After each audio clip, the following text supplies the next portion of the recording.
Hathras gangrape case की होगी CBI जांच। यूपी के सीएम योगी ने की सिफारिश। योगी ने कहा सभी दोषियों को दिलाएंगे सबसे कठोर सजा।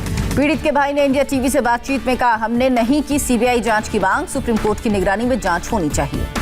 पीड़ित के भाई ने मीडिया से बातचीत में न्यायिक जांच की मांग की। पीड़ित की भाभी ने कहा, हमें नहीं चाहिए मुआवजा और नौकरी, दोषियों को सजा मिलने के बाद ही होंगे संतुष्ट। सियासी हंगामे के बीच राहुल और प्रियंका पहुंचे हाथरस। बंद कमरे में गैंगरेप पीड़ित के परिवार से मुलाकात की। करीब 50 मिनट तक परिवार के साथ चली राहुल और प्रियंका की मुलाकात। दोनों ने परिवार का बढ़ाया हौसला। प्रियंका को बेटी के साथ दरिंदगी के बारे में बताते बताते रो पड़ी पीड़ित की मां। प्रियंका ने गले लगाकर बढ़ाई हिम्मत। पीड़ित परिवार से मिलने के बाद बोले राहुल गांधी, कहा परिवार को सुरक्षा देना योगी सरकार की जिम्मेदारी थी, सरकार रही नाकाम। राहुल ने कहा, पीड़ित परिवार ने मुझसे न्याय दिलाने की मांग की, हम परिवार के साथ खड़े हैं। पीड़ित के परिजनों ने राहुल से हाथरस के डीएम से की शिकायत की, सस्पेंड किए जाने की मांग की। परिवार से मुलाकात के बाद प्रियंका गांधी का बयान, कहा हम अन्याय के खिलाफ लड़ेंगे, हमें कोई रोक नहीं सकता। प्रियंका गांधी ने कहा, परिवार अपनी बेटी को आखिरी बार देख भी नहीं पाया, सीएम योगी को समझनी होगी अपनी जिम्मेदारी। प्रियंका का योगी सरकार पर आरोप, कहा सरकार ने पीड़ित परिवार से सादे कागज पर जबरन दस्तखत करवाए।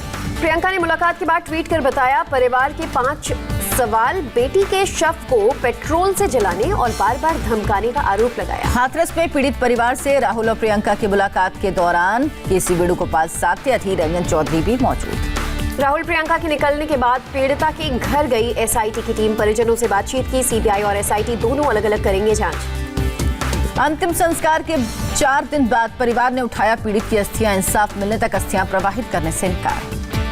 राहुल प्रियंका के हाथरस जाने पर पहले डीएनडी पर भारी हंगामा। कांग्रेस कार्यकर्ताओं ने हाथरस की बेटी को इंसाफ दो के नारे लगाए। कांग्रेस कार्यकर्ताओं पर पुलिस ने किया लाठीचार्ज। डीएनडी पर हालात बिगड़ते देख पुलिस ने किया एक्शन। कार्यकर्ताओं को बचाने के लिए आगे आई प्रियंका गांधी। भीड़ से कार्यकर्ताओं को निकालते दिखी। दिल्ली से कांग्रेस के 35 सांसदों का काफिला हुआ था हाथरस के लिए रवाना। पुलिस ने केवल 5 लोगों को जाने की मंजूरी दी। हाथरस में पीड़ित परिवार से मिले अपर मुख्य सचिव और डीजीपी। परिवार को हर संभव मदद का भरोसा। मुलाकात के बाद बोले यूपी के डीजीपी हितेश चंद्र अवस्थी, आधी रात शव जलाने का आदेश लखनऊ से नहीं आया, एसपी और डीएम का फैसला था। पीड़ित परिवार से मिलने के बाद बोले अवनीश अवस्थी, परिवार की इच्छा के बगैर अंतिम संस्कार करने पर एसआईटी जांच करेगी, हमने परिवार की एक एक बात नोट की है। सुबह पुलिस ने मीडिया को दी पीड़ित परिवार से मिलने की इजाजत। पीड़िता के भाई ने कहा, खुलेआम धमकाने वाला डीएम हटाए जाए। पीड़ित की भाभी ने डीएम पर कई बार धमकी देने का आरोप लगाया। बोली डीएम ने फंसाने की भी धमकी दी। हाथरस मामले के खिलाफ कोलकाता में प्रदर्शन। सीएम ममता बनर्जी ने किया पैदल मार्च।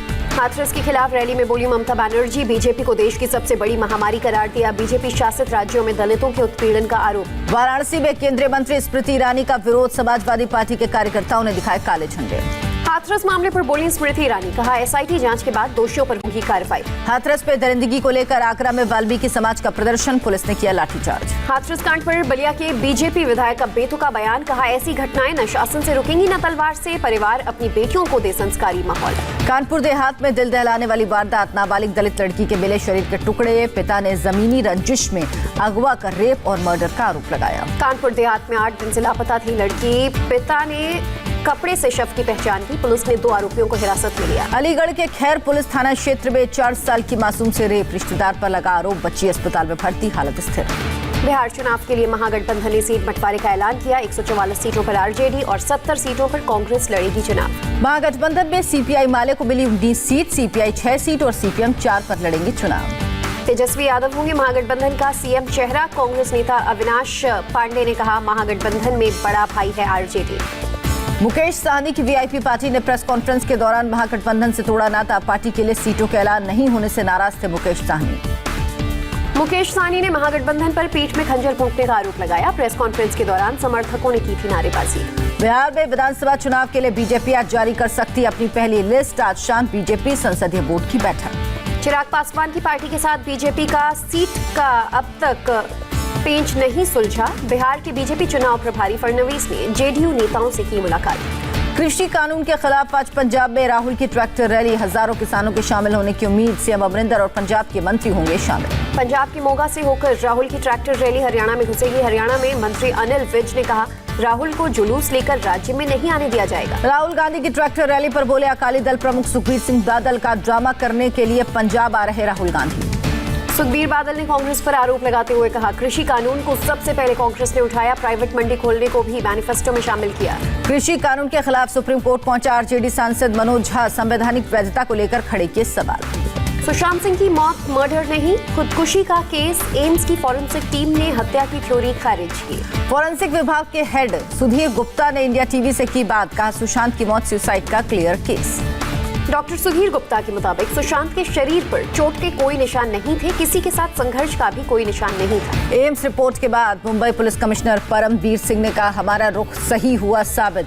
मुंबई पुलिस टीम और कूपर हॉस्पिटल के डॉक्टर काफी पेशेवर। रिया के वकील सतीश मान शिंदे का बयान, कहा सच को कभी बदला नहीं जा सकता, सत्यमेव जयते। पीएम मोदी ने दुनिया की सबसे बड़ी सुरंग अटल टनल का किया उद्घाटन, टनल से एलएसी तक पहुंचना आसान। अटल टनल के उद्घाटन के समय रक्षा मंत्री राजनाथ सिंह, सीडीएस और सेना प्रमुख थे मौजूद। हिमाचल प्रदेश के सीएम जयराम ठाकुर भी कार्यक्रम में हुए शामिल। पीएम मोदी हिमाचल के परंपरागत ड्रेस में नजर आए, ओपन जिप्सी में सवार होकर टनल का जायजा लिया। पीएम मोदी ने कांग्रेस पर साधा निशाना, कहा अटल सरकार जाने के बाद इस काम को भुला दिया गया, मनमोहन सरकार में सिर्फ 1.5 किलोमीटर का हुआ था काम। प्रधानमंत्री ने कहा, अगर धीमी रफ्तार से काम होता तो 2040 तक टनल होती तैयार, देरी की वजह से टनल की लागत 3 गुनी बढ़ी। मोदी ने कहा, दौलत बेग ओल्डी एयर स्ट्रिप 40 साल तक बंद रही, वायुसेना के इरादों की वजह से एयर स्ट्रिप शुरू हुई। पीएम मोदी ने पहले की सरकारों पर कई सालों तक देश की रक्षा को नजरअंदाज करने का आरोप लगाया, कहा कभी फाइलें खोलते थे, कभी फाइलों से खेलते थे। पीएम मोदी ने कहा, वायुसेना के फाइटर प्लेन की मांग को लटकाया गया, ऑर्डिनेंस फैक्ट्रियों को उनके हाल पर छोड़ने का भी लगाया आरोप। अटल टनल के उद्घाटन से पहले सैनिटाइजेशन, कोरोना काल में बरती गई खास सावधानी।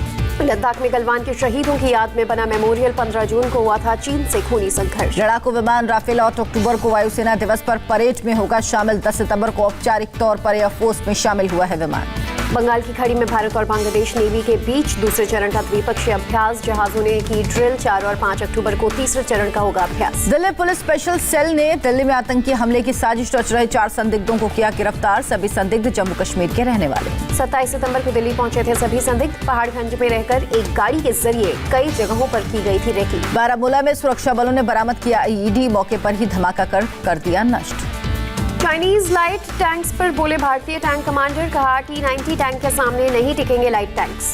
पाकिस्तान करतारपुर कॉरिडोर खोलने को तैयार, भारत ने कहा कोरोना की हालत सुधरने पर खोलेंगे कॉरिडोर। देश का कोरोना ग्राफ 65 लाख के पार, एक दिन में करीब 75,000 नए केस। 4 दिन बाद कोरोना से एक दिन में 1000 से कम मौत, पिछले 24 घंटे में 937 लोगों ने दम तोड़ा, अभी तक 1,01,812 लोगों ने गंवाई जान। एनसीबी के डिप्टी डायरेक्टर KPS मल्होत्रा को हुआ कोरोना, दीपिका से ड्रग्स केस में की थी पूछताछ। केंद्रीय मंत्री धर्मेंद्र प्रधान ने प्लाज्मा डोनेट किया, कोरोना से रिकवर लोगों से भी डोनेशन के लिए आगे आने की अपील। दिल्ली में 24 घंटे में 2258 नए कोरोना मामले, 34 लोगों की मौत। महाराष्ट्र में 24 घंटे में 14,348 लोग संक्रमित, 278 लोगों ने गंवाई जान। मुंबई में 24 घंटे में 2,440 नए कोरोना मामले, 42 मरीजों की जान गई। यूपी में कोरोना के 3,665 नए केस, अब तक राज्य में 47,823 एक्टिव केस, 5,977 लोगों की जान गई। झारखंड के अल्पसंख्यक कल्याण मंत्री हाजी हुसैन का निधन, कोरोना रिपोर्ट पॉजिटिव आने के बाद हो रहा था इलाज। पश्चिम बंगाल में आज कोरोना से 3,340 लोग संक्रमित, 62 लोगों की मौत। कर्नाटक में कोरोना के 9,886 नए मामले, 100 लोगों की गई जान। केरल में 24 घंटे में कोरोना से 7,834 लोग संक्रमित, 22 की मौत। तमिलनाडु में 5,622 नए कोरोना मरीज मिले, 65 की जान गई, अब तक 6,14,000 पॉजिटिव मामले। आंध्र प्रदेश में एक दिन में कोरोना से 6,000 से ज्यादा संक्रमित, 41 की जान गई।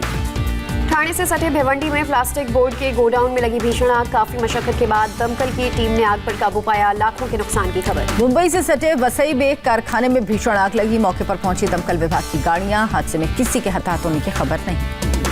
ठाणे घोड़बंदर रोड पर एक कार दुर्घटना का शिकार, ओवरलोडेड ट्रक पर लदा सामान ब्रिज के नीचे से जा रही कार पर गिरा, हादसे में एक शख्स की मौत, दूसरे का इलाज जारी। अफगान से संचालित इंटरनेशनल ट्रक रैकेट का भंडाफोड़, 380 ग्राम हेरोइन के साथ 4 अफगानी गिरफ्तार। हैदराबाद में कॉर्पोरेट फर्म के अधिकारी की बड़ी पहल, 170 दिन से लॉकडाउन में जरूरतमंदों को मुहैया करा रहे चावल और दूसरे अनाज। कोरोना के बाद सैन्य अस्पताल में भर्ती अमेरिकी राष्ट्रपति की हालत पूरी तरह ठीक, डॉक्टर्स के मुताबिक 24 घंटे से नहीं आया बुखार।